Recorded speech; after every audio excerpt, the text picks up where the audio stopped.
안녕하세요. 1830년대 미국에 턱수염 길렀다는 이유 하나만으로 온 마을이랑 맞서고 심지어 감옥까지 가야 했던 남자가 있다면 여러분 믿으시겠어요? 오늘 저희가 함께 살펴볼 자료가 바로 그 조셉 팔머라는 사람의 정말 놀라운 이야기입니다. 네, 안녕하세요. 이 자료들을 보면요. 그가 겪었던 어떤 사회적인 편견, 그리고 또 거기에 맞섰던 그 용기 있는 저항, 이런 것들이 아주 생생하게 드러나 있죠. 맞습니다. 그래서 이 자료들을 통해서요. 그냥 한 남자의 좀 특이한 경험, 이걸 넘어서서 다르다는 걸 인정하는 게 얼마나 중요한지, 그리고 개인의 자유라는 게 뭔지, 이런 본질적인 가치에 대해 좀 깊이 생각해보는 시간을 가지려고 합니다. 네, 좋습니다. 자, 그럼 조셉 팔머의 이야기 속으로 한번 들어가 볼까요? 자료를 보니까요. 1830년이면 그가 42살이었네요. 조셉 팔머, 그냥 농부였고 가정도 있는 여러 면에서 평범한 시민이었어요. 네, 그렇죠. 딱히 특별할 게 없어 보이는 사람이었는데, 네. 근데 이 사람이 매사추세츠의 어떤 작은 마을로 이사를 가면서부터 문제가 시작된 거죠. 맞습니다. 바로 그 길고 아주 풍성했던 턱수염 때문이었죠. 네, 그 턱수염이요. 당시 대부분의 미국 남성들은 사실 턱수염을 거의 기르지 않았거든요. 그러니까 팔모의 외모는 그 자체로 좀 낯설고 다른 것이었던 거죠. 그래서 사람들이 그를 피하기 시작했고요. 네, 단순히 피하는 걸 넘어서서 자료를 보면 교회에서는 옆자리에 앉는 것조차 꺼리고 또 등 뒤에서는 저 수염 밑에 뭘 숨기고 있는 거 아니야? 이런 식으로 수군거렸다고 해요. 여기서 좀 생각해 볼 점은 그 당시 턱수염이라는 그 가끔씩 어떤 기존 관습에 대한 도전 혹은 좀 불순함의 상징 이런 식으로 여겨지기도 했다는 겁니다. 그런 맥락이 있었군요. 네, 그래서 팔머의 수염은 그냥 외모가 아니라 공동체의 어떤 규범에서 벗어난 이질적인 것 이렇게 받아들여졌을 가능성이 좀 커 보여요. 그런 시선 속에서 결국엔 실제적인 위협까지 받게 되죠. 그렇죠. 밤에는 누가 막 집창문을 꿰트리고 길을 걸을 때는 애들이 돌을 던지기도 했다고 하고요. 세상에. 턱수염 그냥 자르라는 압박도 엄청났는데 팔머는 아니, 내 수염을 가질 자유가 있다. 이렇게 단호하게 거부했어요. 이게 그냥 고집이라기보다는 뭐랄까, 자신의 선택권을 지키려는 어떤 의지였던 것 같아요. 네, 분명 그런 면이 있었을 겁니다. 그러던 어느 날 정말 사건이 터지죠.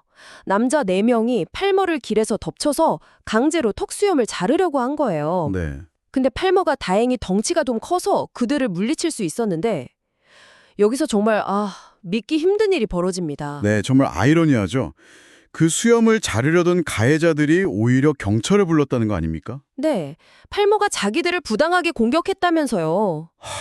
자료를 보면 당시 판사조차도 턱수염을 길렀다는 그 이유만으로 팔머의 말은 아예 믿으려고 하지 않았다고 기록되어 있어요. 정말요? 네, 팔머는 계속 나는 피해자다 항변했지만 결국 정당방위 없는 폭행 혐의로 벌금형을 선고받습니다.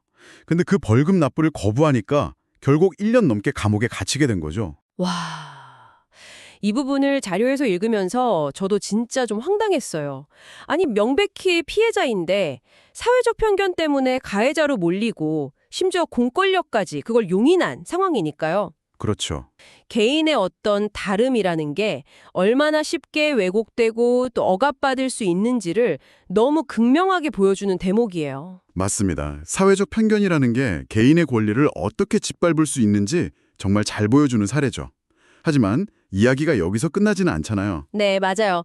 팔머의 아들 토마스가 아버지의 이 억울함을 알리려고 직접 나섭니다. 네, 토마스. 아버지가 단지 자기 자신과 자신의 신념, 그러니까 턱수염을 기를 자유, 이걸 지키려다가 투옥됐다는 그 진실을 알리려고 전국의 신문사에 막 편지를 보낸 거죠. 네, 이 편지들이 알려지면서 상황이 조금씩 반전되기 시작합니다. 그렇죠. 사람들이 팔머의 사연을 알게 되면서 분노했고 또 그의 석방을 요구하는 목소리가 점점 커졌어요. 결국 그 여론의 압박을 느낀 판사가 팔머를 석방할 수밖에 없게 된 거죠. 어떻게 보면 편견에 기반한 잘못된 판결을 여론의 힘으로 바로잡은 굉장히 중요한 순간이라고 할 수 있습니다. 감옥에서 풀려난 팔머는 그냥 집으로 돌아가지 않았어요. 네, 여러 곳을 다니면서 자신의 경험을 이야기하고 턱수염을 기를 권리, 그러니까 즉 남들과 다를 권리에 대해서 사람들에게 계속 알렸습니다. 대단하네요. 그의 이런 노력 덕분인지 자료를 보면 턱수염에 대한 사회적인 인식도 서서히 좀 변화하기 시작했다고 해요. 네. 그리고 참 흥미로운 어떤 역사적 흐름 속에서 팔머가 사상을 떠나기 전에요. 그가 그렇게 지키려고 했던 그 턱수염을 기른 에이브라햄 링컨이 미국의 대통령으로 선출됩니다. 조셉 팔머야말로 턱수염을 가질 권리, 다시 말해 사회적 압력에 굴하지 않고 자신의 모습을 스스로 결정할 그 기본적인 자유를 위해서 싸웠다는 점을 명확히 하고 있어요. 그렇죠. 그러니까 팔머의 싸움은 유행이 아니라 어떤 원칙에 관한 것이었다는 거죠. 오늘 저희가 함께 살펴본 이 조셉 팔머의 이야기는요.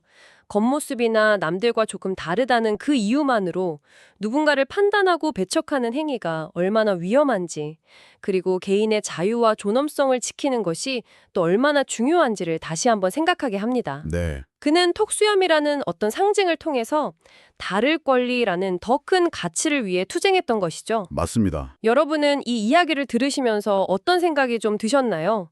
혹시 우리 주변에서도 팔머의 이야기와 비슷한 눈에 보이든 보이지 않든 그런 편견의 순간들을 발견하게 되지는 않으시는지요? 네. 에이브러함 링컨이 턱수염을 기르기 훨씬 전에 오직 다를 수 있다는 그 신념 하나만으로 사회적인 냉대와 또 부당한 투옥까지 감내해야 했던 조셉 팔머. 그의 이 묵직한 이야기는 오늘날 우리에게 시대의 유행을 따르는 편리함과 불편함을 감수하면서까지 신념을 지키는 가치, 이 사이에서 우리는 어떤 선택을 하며 살아가야 할지 좀 깊은 질문을 던져주는 것 같습니다. 네, 오늘 이야기는 여기까지 나누겠습니다. 다음 시간에 더 흥미로운 자료 분석으로 찾아뵙겠습니다. 네, 감사합니다.